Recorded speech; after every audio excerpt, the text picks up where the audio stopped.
Hello, welcome. Thank you for being here for today's Sight and Soundbites webinar. My name is Carrie Fogel. I'm the Senior Director of Development and Foundation Relations at the Eye and Ear Foundation of Pittsburgh, and I'll moderate today's webinar and Q&A session. As you know, we host these webinars every month featuring different topics related to vision loss, hearing loss, head and neck cancer, and other certain topics in conditions of the voice, balance disorders, etc. So I'm excited for today's topic. Our presentation today is titled Management of Thyroid Cancer in the Area of Targeted Therapy, and our speaker is Dr. Jessica Maxwell. As a quick reminder, we aren't using the chat function during the webinar today, but we do encourage that you submit questions to the Q&A box, which you can find at the bottom of your Zoom screen. And I'm going to hold all of the questions until the very end of Dr. Maxwell's talk, and I will we'll do a live Q&A with her with all the questions at the end. So please submit them at any time throughout the program, and I'll make sure that we get them asked. If they are more personal in nature, then we may ask them privately to Dr. Maxwell, and we'll get an answer to you sent directly to you. And as always, we will have a video of today's webinar available on our website for you to view on YouTube at your convenience. So allow me now to turn it over to Dr. Maxwell. I'm really excited. This is our first one with her. So our speaker is Dr. Jessica Maxwell, and she specializes in head and neck cancer surgery and endocrine surgery. Her clinical interests include the management of head and neck squamous cell carcinoma, salivary gland abnormalities, and transoral robotic surgery for HPV-positive tonsil and tongue cancer. Dr. Maxwell is a diplomate of the American Board of Otolaryngology-Head and Neck Surgery and is the chair of the National Head and Neck Surgery Education Committee. She's also serves on the American Head and Neck Society's annual meeting program committee, the Endocrine and Salivary Section, and the Women in Head and Neck Surgery Service. So quite a few accolades, and we're really excited to have her. So Dr. Maxwell, I'll turn it over to you. Great. Well, thank you, Carrie. And first off, just thank you to the Eye and Ear Foundation for inviting me to speak today for this webinar. So as Carrie mentioned, my topic is on management of thyroid cancer in the era of targeted therapy. And that might sound a little strange, so we'll kind of get into that as we move through the talk. But first, just to sort of give an outline of what we'll be talking about today, it's tough to get into like the nitty-gritty of how do we manage thyroid cancer without first really understanding the thyroid itself. So we'll start by talking about just thyroid anatomy and function. What does it do for us? And then we'll talk about the management of thyroid nodules, as well as then getting into thyroid cancer, which encompasses really a wide range of different types of cancer, from really well-differentiated cancers to poorly differentiated and highly aggressive cancers. So we'll talk about those as well, and then get into the different treatment options for patients with thyroid cancer, as well as the specific targeted therapies. So to first start, many of you probably already know a little bit about thyroid anatomy, but it's a butterfly-shaped gland sort of situated right in the lower neck. It sort of wraps almost like a glove around the airway. And it's really situated in like a high real estate location. So it sits very closely to not just the airway, but the esophagus. It's closely approximated with the recurrent laryngeal nerve, which is the nerve that controls our vocal muscles. So an injury to that nerve would lead to hoarseness or like breathiness of the voice.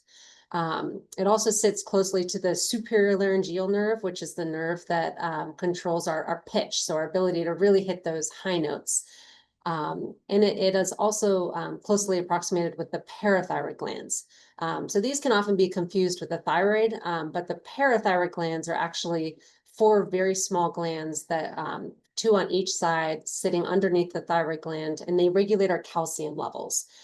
So all of these things here are factors that we sort of carefully consider when we're talking about the potential risk for surgery, for thyroid surgery. So the thyroid itself is critical for our metabolism, especially in children. It's important for growth and development. Not to really get into the physiology, but the pituitary gland produces thyroid stimulating hormone, and thyroid stimulating hormone acts on the thyroid gland, which then produces our thyroid hormones. So T3 and T4 are the thyroid hormones that really act on other organs of our body. And if those hormones are too low, then people will develop hypothyroidism. And the most common cause of hypothyroidism that we have here in the United States is Hashimoto's, which is an autoimmune disorder where the body produces antibodies that actually target one of the proteins responsible for thyroid hormone, for developing thyroid hormone. And so people have very low thyroid hormone levels with Hashimoto's disease. But in terms of worldwide and causes for hypothyroidism, actually iodine deficiency is the #1 cause of having low thyroid. And this is particularly an issue in developing countries and impacts child development and growth. Now, on the flip side, if your thyroid hormone T3 and T4 are too high, then you develop what's called hyperthyroidism. And the most common cause of this is Graves. So again, it's another autoimmune disorder where you have some antibodies that lead to increased T3 and T4. So those are sort of the disorders that are caused by or that impact thyroid function. But for the most part, people come in with thyroid nodules. So when a patient comes in with any sort of thyroid issue, maybe their primary care physician noticed a thyroid nodule in the neck, the first step is to get an ultrasound. So an ultrasound is really the gold standard for imaging the thyroid. And here on the left side of the screen, you can see a normal appearing thyroid gland on ultrasound. Again, it's that sort of like butterfly shaped gland surrounding the airway. So this black circle right here is the airway or trachea. CT scans we obtain for people if they have suspicious lymph nodes in the neck, or if they have if it seems that their thyroid is extending below the level of their clavicles, because an ultrasound is unable to really see anything deep to bone. So in those cases, we might get a CT scan. But for the most part, everyone's getting an ultrasound to start with. A patient who presents with thyroid nodules, now they're very common. So over half of people actually have thyroid nodules, and many of us don't even know it. So if a patient presents with a thyroid nodule, the first thing we do is obtain an ultrasound of the thyroid in the neck. And then we consider whether to move forward with a needle aspiration to get a biopsy, molecular testing, and then we consider our treatment options based on those results. And we'll get into that as well. So the American Thyroid Association put together this great guideline. It's a huge document from 2015 that really describes how do we manage patients with thyroid nodules and with differentiated thyroid cancer. And so differentiated means that the thyroid cancer cells end up looking sort of like normal thyroid tissue. So they didn't kind of stray away from what they were supposed to look like in the beginning. And that's sort of like papillary thyroid cancer and follicular thyroid cancer.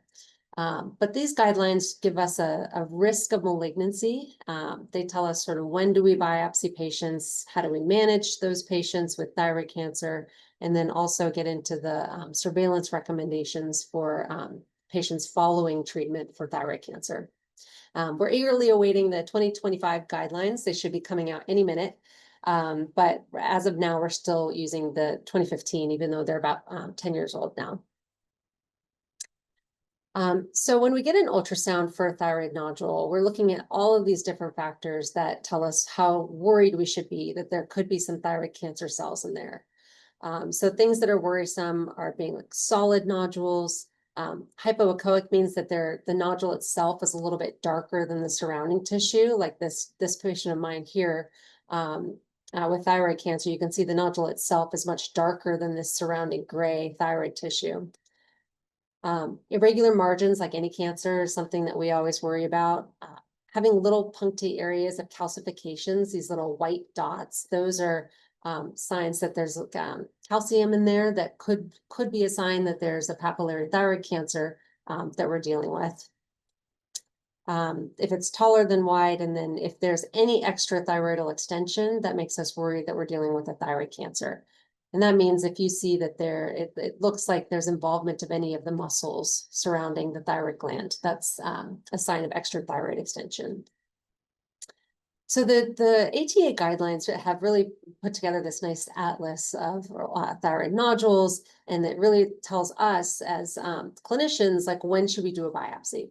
So what does their nodule look like, and how suspicious does it look? So that can range from benign. If you have a cystic nodule, that's very, very low risk. We don't recommend doing biopsies, but it ranges all the way up to these high suspicion nodules that have the calcium deposits, the echogenic foci, if it's irregular, or if there's any extra thyroid extension.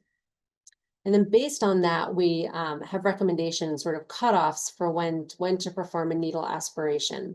So if it's purely cystic, we don't ever really recommend a biopsy unless it gets so big that we want to aspirate or drain the fluid just for comfort purposes.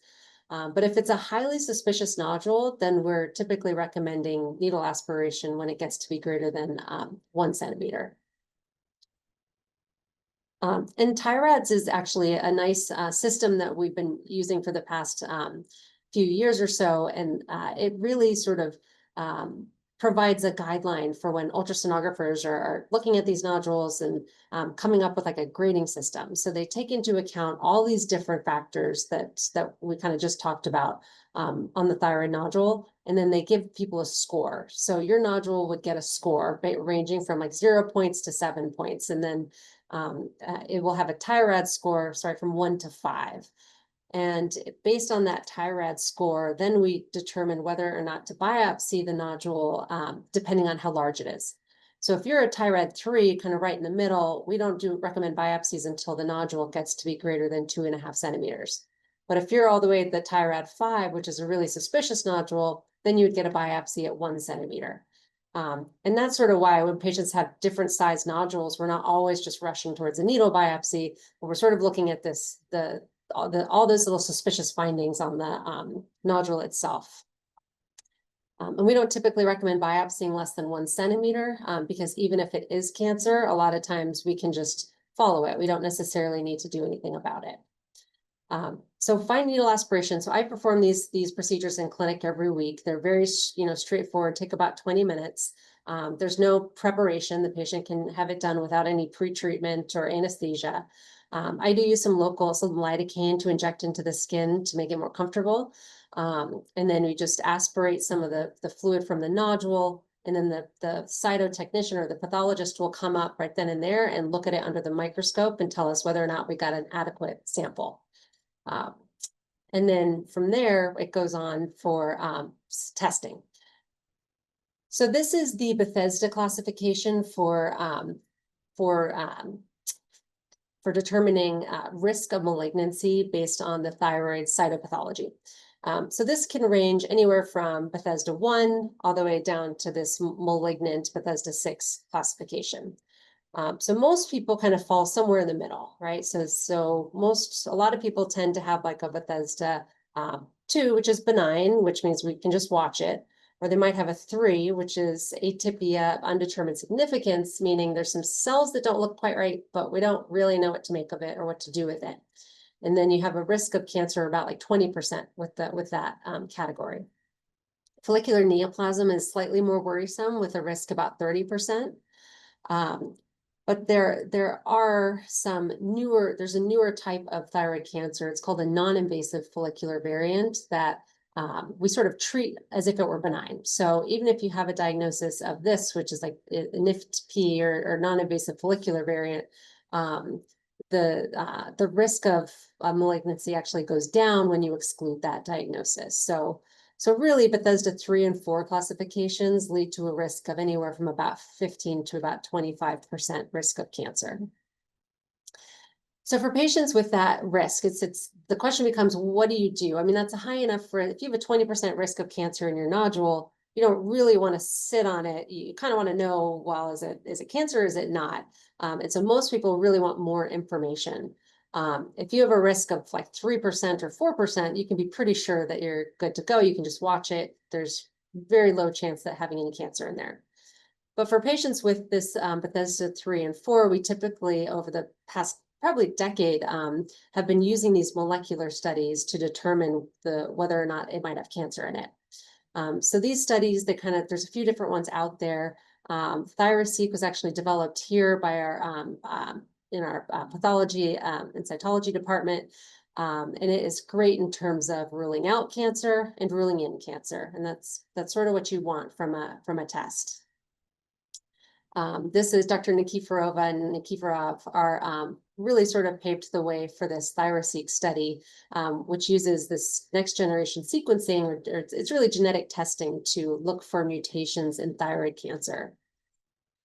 And what it does is it has a huge panel of all these potential genetic mutations.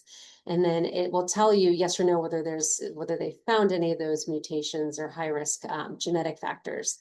And if there are, then it will even break it down further with a percentage risk of cancer. So for patients with Bethesda 3 and 4, the goal with genetic testing or with this Thyroid testing is to improve our risk stratification and then ultimately reduce unnecessary surgery. Surgery, especially thyroid surgery, is common, and we perform the surgery all the time, and generally it's low risk, but there are some important risks to think about. Sort of getting back to the anatomy of the thyroid, there's a risk to the nerve that controls the vocal cords. There's a risk to the parathyroid glands. You could have low calcium after having your whole thyroid removed. If you also have your whole thyroid removed, you would have to be on a thyroid hormone replacement, because you need that for your metabolism, for your energy levels, for your also all sorts of things. So thyroid surgery itself is not without risk. And so really targeting those patients who would benefit from surgery is key. So what are the different thyroid cancers? So now we'll kind of switch gears. So we've talked about what do you do when a patient has a thyroid nodule? When do we get FNAs or needle biopsies? And then how do we really hone in on which patients are going to be highest risk for having thyroid cancer? So in terms of differentiated thyroid cancer, papillary thyroid cancer is the most common. It accounts for about 80% of thyroid cancers. And it's very slow growing. Most people do really well. So even if you present with lymph nodes that have cancer in the lymph nodes of the neck, people still do very, very well with a greater than 98% survival. There are some risk factors. So I always ask patients about family history of thyroid cancer, or if they've had a lot of radiation exposure to the neck. But really most people don't have any known risk factors. And they sort of presented with an incidental finding of a thyroid nodule.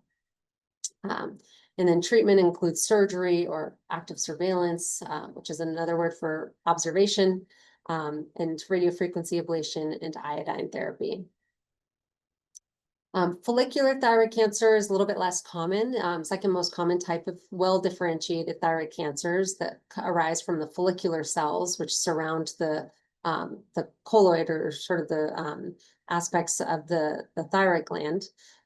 It's more likely than papillary thyroid cancer to spread to lungs and bones, but it's less likely to go to the lymph nodes in the neck, and it still carries a great prognosis. So if it's caught early, the prognosis is still 98%. Not as great as papillary thyroid cancer overall, but it's still, people do very well. And with follicular cancer, the kind of unique thing about it is that it can't be diagnosed on a needle biopsy. So you actually have to have surgery to remove the whole, half of the gland, or remove the nodule, in order to determine whether there's any invasion in the capsule, which is what this is sort of demonstrating here. You can see the cancer cells are sort of pushing through this capsule right here, and that's suggestive of an invasive or follicular thyroid cancer. So how do we treat these well-differentiated thyroid cancers? So for the most part, we do surgery. So hemithyroid is removing half of the thyroid gland. And we do this for small cancers in the thyroid gland, and we do this for large nodules that even if they're benign. So this is a patient of mine recently who has this very, very large, it's like 12 centimeter benign thyroid nodule. And you can imagine putting a needle into that, it's like a needle in a haystack. So even if it's benign, it's probably not going to pick up any, it might not pick up cancer cells. So when they get this big, or when patients are symptomatic from it, for instance, if they're having trouble breathing, their airways shifted off to the side, then it's, then we have to do surgery for those patients. And that's an extreme example, but we do operate on benign nodules when they get to be that larger than 4 centimeters. Sometimes we do total thyroids, which is just removing the whole thyroid gland. We do this for large cancers if it's greater than 4 centimeters, or if there's any sort of worrisome features like extra thyroid extension, or any nodules on the other side that we don't want to have to keep, maybe the patient doesn't want to keep undergoing biopsies or ultrasounds down the road. So in those cases, we would just remove the whole thyroid. The downside to doing a whole thyroid removal as opposed to just half is that you have to be on thyroid hormone replacement for life. That's a pill every single day. And then there's also double the risk. So you have 2 nerves on each side. So if you are doing the whole thyroid, both nerves are at risk as opposed to 1. And same thing with your parathyroid glands. So it does sort of doubles the risk of having a nerve injury or a calcium issue after surgery. So we always try to do the least amount of surgery needed for the patient when possible, but sometimes people need to have a total thyroid removed. Unlike our patients who have mucosal squamous cell cancer, for thyroid cancer, we don't typically do neck dissections unless there's obviously a lymph node that's involved with cancer. So we call that a clinically evident disease in the neck. So lymph nodes up here in the neck, then we would do a neck dissection for thyroid cancer. But we never do it without knowing that. You may have heard of radiofrequency ablation. It's sort of a newer technique for managing thyroid nodules, and it's more recently been used for managing very small thyroid cancers. So very like T1, less than 2 centimeters, very small cancers. You can use ultrasound guidance to place an electrode into the nodule, and it actually generates heat, which causes the cells to actually die from the inside, and you have to do this a few times. So a patient will come back every month or so. And it's effective. So the studies are still coming out, but this is sort of a newer method for managing small thyroid cancers. Some people need postoperative radioactive iodine. This is given after thyroid surgery to get rid of or destroy any remaining thyroid cells.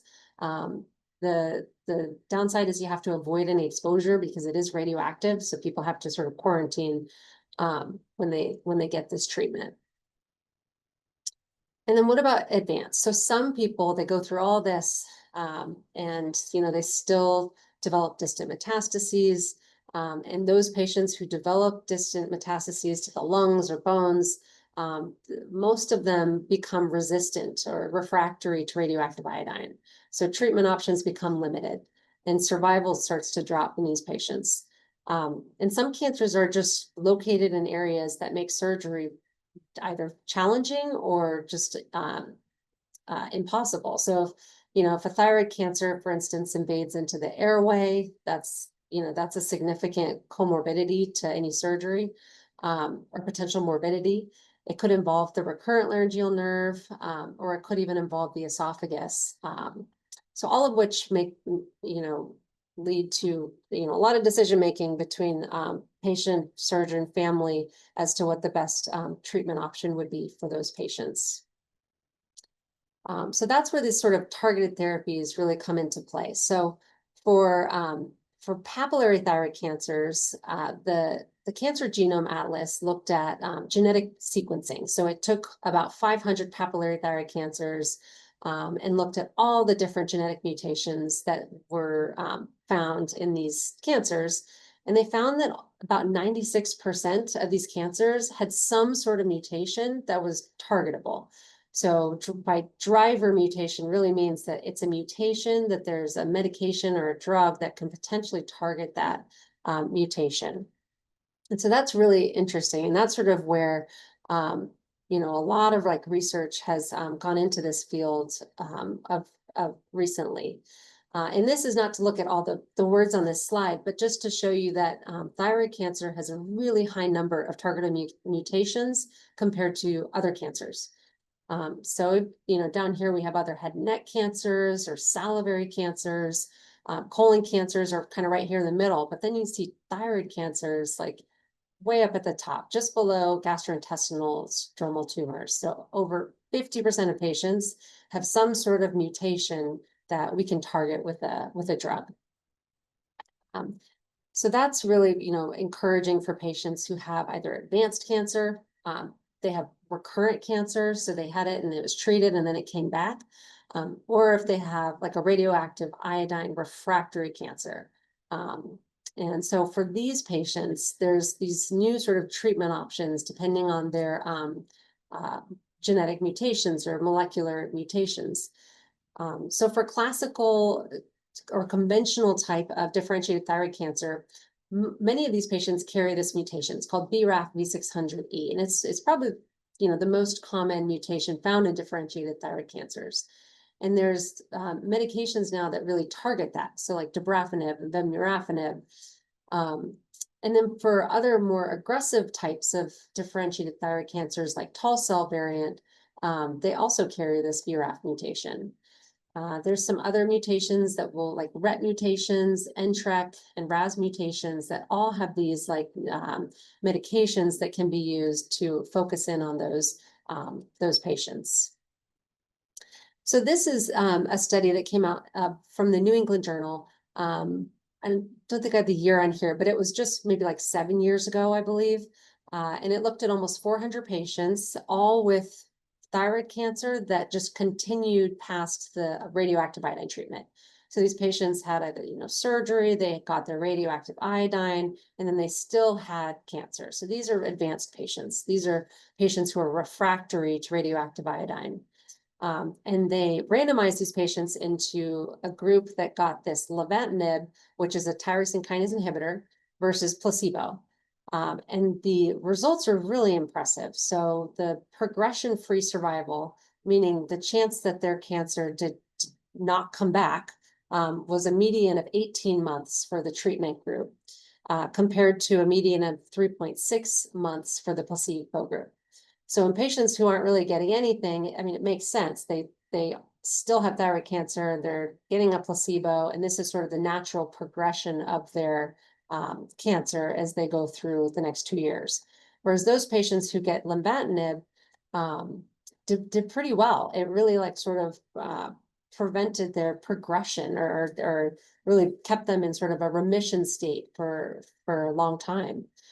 And so that's not the only medication. Sorafenib is another one. It's also a tyrosine kinase inhibitor. And this one came out in Lancet showing not quite as impressive, but still patients who are getting these tyrosine kinase inhibitors have a much better, significantly better progression-free survival compared to those who did not get anything. So these are so sorafenib and lenvatinib are two sort of, targeted therapies for patients with differentiated thyroid cancer. And not to say that they're first line by any means, but for patients with recurrence of cancer or just advanced cancer, or maybe surgery is too potentially morbid or risky for them to undergo, then this is a potential treatment option for them. So medullary thyroid cancer is a little bit different. I kind of kept it out of the differentiated group because it develops from a different part of your thyroid. So medullary thyroid cancer is pretty rare. So it only counts for about 3 to 5 or 7%. And it develops from the parafollicular C cells. And these are the cells but these are the cells that produce calcitonin, which actually lowers your blood calcium. And that's important because then we have a marker. Calcitonin is a marker in the blood that we can then follow to see how patients are doing through treatment and beyond when they get into surveillance. So a quarter of these patients are hereditary. So it comes to either one of their parents had it, it's autosomal dominant. But about 3/4 of these patients just is sporadic. So something just triggered them, a genetic mutation triggered them to develop this cancer. There are some interesting, some familial types of medullary thyroid cancer and some syndromes. So MEN2A is patients who have medullary thyroid cancer. They have some other medical issues like pheochromocytoma and parathyroid disorders. And then MEN2B is the other big one, which is similar to 2A, but these patients have like mucosal issues, mucosal neuromas. But this just kind of demonstrates that it's familial. So if anyone presents with medullary thyroid cancer, we always want to do some genetic testing to see if there's any familial inheritance patterns with that. And medullary thyroid cancer is notable for having this RET mutation. So RET targeting tyrosine kinase inhibitors have been used, such as sulfatinib, for instance, which significantly slows progression of patients who have this RET positive thyroid cancer. This just came out actually just a couple years ago from NCI.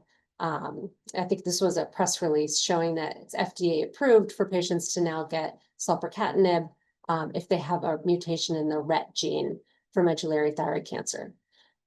So again, we typically treat patients the same way we do with differentiated. We treat them with surgery, by RAI potentially, but in those patients who don't do well, who progress, this is an option for them, this sort of targeted therapy. And then the last thyroid cancer I wanted to touch on is anaplastic. This one's very rare, so it's less than 2%, but it's highly aggressive. And this, when we talk about differentiated cancers being on one end of the spectrum, the anaplastic thyroid cancers are completely the opposite end of the spectrum. So the cancer cells look nothing like thyroid. They're undifferentiated, or poorly differentiated, meaning there is no semblance of thyroid cells in the cancer because it's that aggressive. There's, a lot of local invasion with these cancers right from the beginning, and these patients will progress pretty quickly, unfortunately. Average survival is less than 20% in 5 years, but the average survival is only 6 months. So really finding treatment options for this cohort of patients is really critical. This is just an example of a PET scan just showing that it's lighting up sort of everywhere in the neck. Here you can see all the disease in the neck from a patient with anaplastic thyroid cancer. So another targeted therapy that came out in Journal of Clinical Oncology back in 2018 that was really sort of changed the way that we manage patients with this cancer is the use of dabrafenib and trametinib. So these are two sort of targeted therapies that really have impressive results for patients with anaplastic. And the anaplastic patients have a lot of the BRAF mutation that we talked about. And you can see here that in a patient at baseline, this is their cancer, the red arrow. After 8 weeks of being on therapy, it shrinks down pretty notably. There's another nodule. This is a patient with distant metastases, and it shrinks down to this size. So really impressive. And this is something that we always, consider for patients who present with anaplastic thyroid cancer.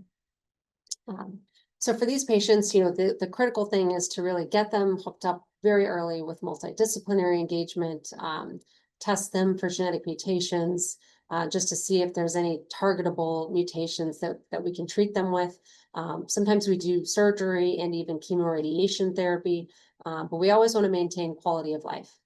So for a patient with involvement of the airway or the esophagus, and if they only have an average life expectancy of 6 months, the last thing we want to do is put them through a huge surgery involving removal of, the airway or the esophagus, if they only have a short amount of life left. So quality of life and maintaining that is critical for these patients. And that's another reason why these new medications, these targeted therapies are really sort of life-changing for this patient population. So again, just to kind of overview some of the targetable or driver mutations include the BRAF that we talked about, which is commonly seen in differentiated cancers, but also in anaplastic. RET mutations, and then there's, a host of other mutations and fusions that are all targetable. So sort of an interesting area to think about. Again, just looking at the different mutations and all the medications that are out there now to manage these patients. Now, again, they're not without side effects, so it's not standard of care to start with these medications, but it's just, another tool that we have to manage patients. They can cause hypertension, they can cause renal failure, kidney failure. GI symptoms are fairly common. So it is something to kind of understand and to make sure that everyone's aware of that potential. So to conclude, so thyroid nodules, again, are very common. I've thyroid nodule, a lot of people have thyroid nodules. And those with suspicious findings on ultrasound should be considered for FNA. But it's not a one size fits all. So just because your nodule might be 1.5 centimeter, it still might not meet our criteria for biopsy because we take a lot of stuff into account, like how suspicious does it look? How worried should we be? And then FNA results with the Bethesda 3 or 4 category, which is that like 20% or 20 to 5% risk of cancer. We recommend sending those for molecular testing to get a better gauge of the true risk of malignancy. And then this molecular testing can really drive our management decisions. So that's one reason why we get it for the biopsy. And then we also can get molecular testing even after the surgery, because that can tell us, hey, what's the risk that this is going to come back or that it might be resistant down the road. And it'll help us sort of determine what targeted therapies might be most beneficial for that patient. So it's sort of a patient-centric, personalized medicine way of looking at things when it comes to thyroid cancer and treatment in this new era of genetic testing. And I think that is all I have. So I want to say thank you so much for letting me share with you, and I'll take any questions. Well, thank you so much. That was really informative. Again, about a topic that we haven't covered a lot here on our webinars, but I think I can speak for a lot of our audience, and we hear a lot about thyroid cancers. They seem to be common, and luckily treatable with all these options that you described here. So thank you for the work. We do have some questions that I can go ahead and start asking. I will say that we are still submitting them, or you're still able to submit them. So if something comes up to you in the next couple of minutes, please do feel free to submit them. Okay, so our first question asks about the risk of recurrence of cancer after having a total thyroidectomy procedure. Yeah. So overall, if you take all comers with thyroid cancer, the risk is incredibly low. And so it's hard to give a number because it really depends on the type of cancer. So if it's like a papillary thyroid cancer, which again is like the most common cancer that we're dealing with, that we see, the risk is very low. I mean, less than, like 5% risk that this is ever going to come back. Now, that risk does go up if you're with a higher stage, if you have some higher risk factors, like in the specimen itself. But for the most part, patients who are treated with the total thyroid, let's say they don't get any further treatment after that, we can watch those patients by checking labs. We can look at thyroid stimulating hormone and see if there's any like thyroid tissue that's still there. And if that grows, then we can sort of do something about it. But in general, the risk is very low. Great, thank you. What would you describe the typical type of short-term and long-term follow-up care for a thyroid cancer that you're operating on? What does that look like, and what kind of ongoing care might someone need to plan for if they're facing this? Yeah, so great. So these are all great questions. So anytime I personally have a patient with thyroid cancer, I make sure that the endocrinology team is looped in very early on. And so from a surgical standpoint, I will see a patient back like a week later, 3 months later to check them. We'll also check labs about a month after surgery to make sure that whatever thyroid is remaining, or even if they don't have any thyroid, left in, if they have total thyroidectomy, but we'll check their thyroid function just to make sure that their dosing is correct, if they're on Synthroid or thyroid hormone replacement. And then a lot of times we don't, if a patient has a total thyroid, we're, have them on thyroid stimulating or thyroid hormone replacement. We don't necessarily need to follow with ultrasounds or any repeat imaging unless there's a concern, unless something's changing with the lab values or symptoms. Now, for patients with like medullary thyroid cancer or more aggressive variants, then those patients will see very, regularly and continue to see them for years. So we, my medullary cancer patients, I'm still seeing them 5 years out and just, get repeat imaging every so often just to make sure that there's nothing kind of, popping up. So for those patients with with the types of cancers that are more likely to recur, such as like medullary, higher grade, papillary, then those patients I would follow more closely and get follow-up surveillance imaging. We have a couple of questions about family history and thyroid cancer. So if someone has a family history of thyroid cancer, what are what in your opinion is a good way to monitor, your thyroid function to make sure that things are good? Is the blood test, is that a good way of kind of predicting your likelihood of having some issues down the road? What would you say to someone, who has a family history of thyroid cancer? Yeah, so most people who have a family history of thyroid cancer, it doesn't really put you at risk for having a issue with thyroid function.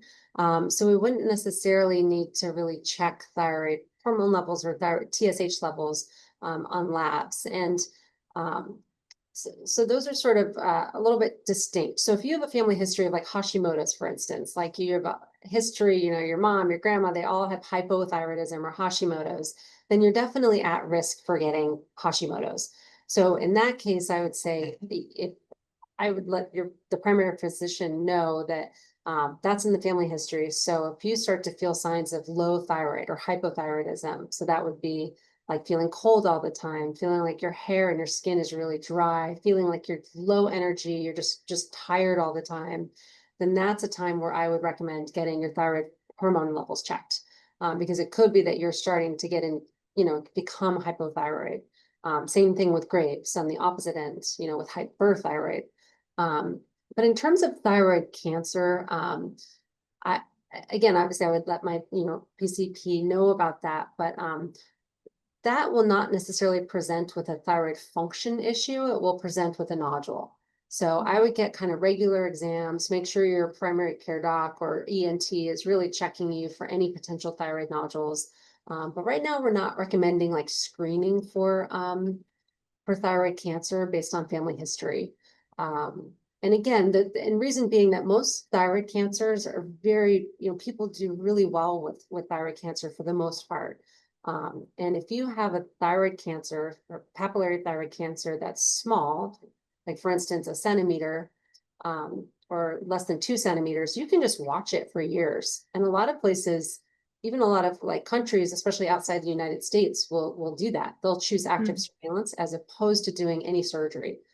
Because even if it does grow a little bit over the years, people still do great. So it doesn't really change survival. So that's another reason why we don't always screen when they're so small. We just wait until something kind of presents itself. That makes sense. Thank you. So it varies. Yeah. We have a question about like a radiation, having radiation surgery. Is that something that's usually very common? Does it depend on the stage? What might you tell somebody when they're coming in to see you if they have, if they have nodules or growths? What would you say like the likelihood is that someone might need to go through a radiation treatment after surgery?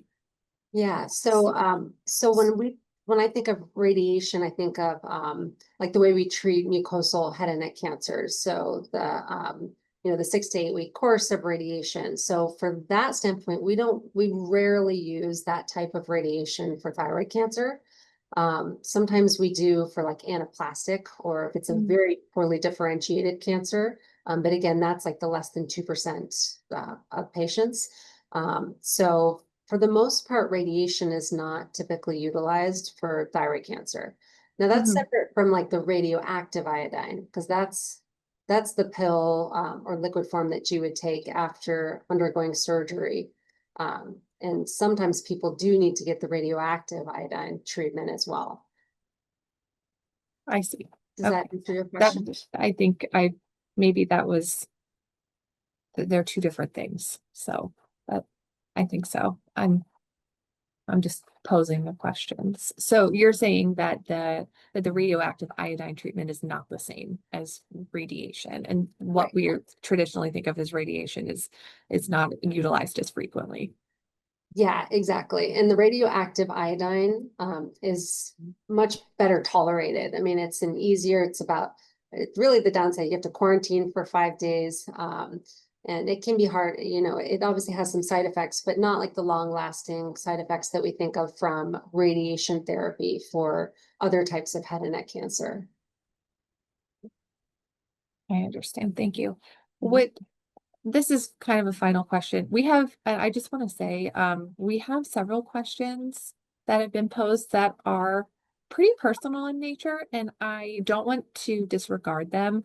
I just want to say to those that are asking, we will make sure that following the webinar today, I will make sure that we send them directly to Dr. Maxwell, and we will get your answers to you, and we'll work with our team here at Ioneer to kind of manage all that and get the answers to you, because I think we have some really good questions, some really personal questions, and people who are kind of looking for some advice and some answers. So I don't want to disregard them. But in concluding the webinar before they're asked. But I think it would take a long time to kind of dive into all of those. So I'm going to hold them. And I thank you for asking them. One final question I have is kind of about the types of or the people that you're seeing thyroid cancers in. Are there traditional, or is there like a type of, a certain age, a certain gender, or do they affect different demographics of people differently? Are you seeing younger people with thyroid cancers on the rise? Like, kind of what are the trends for thyroid cancer in today's practice? Yeah, so for papillary thyroid cancer, we typically see them, a little bit more often in women, a little bit younger age group, especially compared to what we see with other head and neck cancers.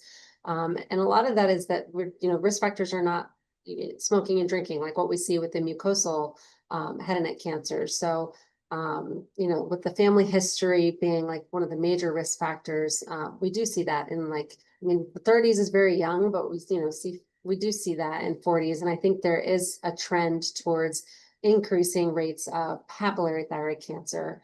Now there's some controversy over that because it's unclear if we're just diagnosing more of them. Because we have all these great imaging techniques, and a lot of patients come in because they had a CT scan for another reason that picked up a thyroid nodule, and then they go down that path of getting it worked up.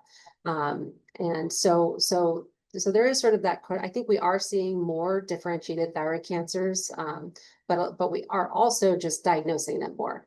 Or we call them like incidentalomas, where things that we wouldn't have, might have sat there for decades if we hadn't found it now with some other reason to get the imaging.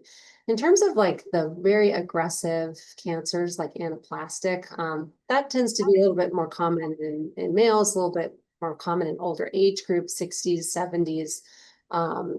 So that's a very kind of different entity. So again, there's this huge spectrum of how aggressive is your cancer, ranging from really not aggressive at all, papillary thyroid cancers we're seeing in younger patients, a little bit slightly skewed towards women, versus the more aggressive cancers that we see in our older patients. And I agree. Thank you for sharing other questions as well. because as I've kind of mentioned throughout my talk, like not one thyroid cancer is the same. And so it's really dependent on, well, what exactly did it look like after the surgery? What were there any high risk features? Like, and all of those kind of nuances help us figure out like how best to treat it and how we're going to monitor patients afterwards. So happy to answer those questions that would require a little bit more information afterwards. Wonderful, thank you. Well, I think that kind of covers the questions that we can answer here live on the webinar today. And I'll just say again that we will make sure to get those personal answers to those of you who have submitted them. So with that, I think spending part of the morning talking with us about this topic. And I look forward to, hearing an update, maybe, in a future webinar about some of these treatment options that are kind of on the horizon, things that are coming out that are being trialed and tested, because I know that you and your team always stay on the forefront of all of that. We're lucky to have specialists like you here in Pittsburgh. So I'll thank you. Thank the audience as well for your excellent questions and your participation today. And of course, you will see the recording of this webinar on our website, on our YouTube channel as well. So I'll thank everyone and wish you all a good rest of your Wednesday.